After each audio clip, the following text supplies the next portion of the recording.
नमस्कार अमरावती. अमरावती जिल्ह्यातील घाटलाडकी ते वणी रस्त्याच्या दुरवस्थेविरोधात शिवसेना उद्धव बाळासाहेब ठाकरे पक्षाने आक्रमक पवित्रा घेतलाय. रस्त्याच्या तातडीने डांबरीकरणाच्या मागणीसाठी शिवसैनिकांनी चक्काजाम आंदोलन करत प्रशासनाविरोधात जोरदार घोषणाबाजी केली आहे. घाटलाडकी वणी मार्गावरील रस्त्याची अवस्था दिवसेंदिवस बिकट होत असल्याने नागरिकांचा संताप अनावर झालाय. रस्त्यावर टाकण्यात आलेल्या गिट्टीमुळे वाहनधारकांना मोठा त्रास सहन करावा लागत असून अपघातांच्या घटनांमध्येही वाढ होत असल्याचा आरोप आंदोलकांनी केलाय. आणि याच पार्श्वभूमीवर शिवसेना उद्धव बाळासाहेब ठाकरे पक्षाच्या वतीने घाटलाडकी फाटा येथे चक्काजाम आंदोलन करण्यात आले. रस्त्याच्या डांबरीकरणासाठी प्रशासनाचे लक्ष वेधण्यासाठी शिवसैनिक आणि ग्रामस्थ मोठ्या संख्येने रस्त्यावर उतरले. आंदोलनादरम्यान काही काळ वाहतूक विस्कळीत झाली. परिस्थिती नियंत्रणात आणण्यासाठी पोलीस प्रशासनाने हस्तक्षेप करत आंदोलकांना ताब्यात घेतले. तसेच आंदोलन प्रकरणी काही पदाधिकारी आणि कार्यकर्त्यांवर गुन्हेही दाखल करण्यात आल्याची माहिती समोर येते आहे. या आंदोलनात रोशन जयसिंगपुरे, शैलेश पांडे, विक्रम फुकट, दादाराव तायडे यांच्यासह अनेक शिवसैनिक आणि गावकरी सहभागी झाले होते.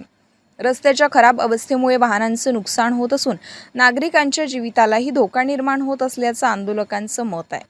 घाटलाडकी वणी रस्त्याचे डांबरीकरण पूर्ण होईपर्यंत संघर्ष सुरूच राहील आणि जनतेच्या प्रश्नांसाठी आंदोलनाची धार आणखी तीव्र करण्यात येईल असा इशारा शिवसेना पदाधिकाऱ्यांनी दिलाय. घाटलाडकी ते वणी फाटा या रस्त्याचं बांधकाम जानेवारी महिन्यात चालू झालं. जानेवारी महिन्याहून आज मे महिना संपून जून महिना लागला, तरी पण या रस्त्यावर डांबरीकरण करण्यात आलं नाही.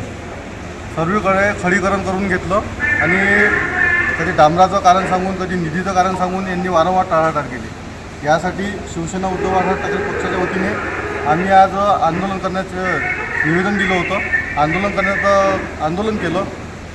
त्यात आम्हाला पोलिसांनी अटक केली आणि गुन्हे दाखल केले. आता त्या ठाणेदार साहेबांच्या ठाणेदार साहेबांनी मिटिंग घेतली आणि आम्हाला सांगितलं की बाबा BNC साहेब, वांदळे साहेब, खरळ साहेब यांना बोलावून घेतलं आणि मिटिंगमध्ये 8 दिवसात काम पूर्ण करून देण्याचं आश्वासन दिलं.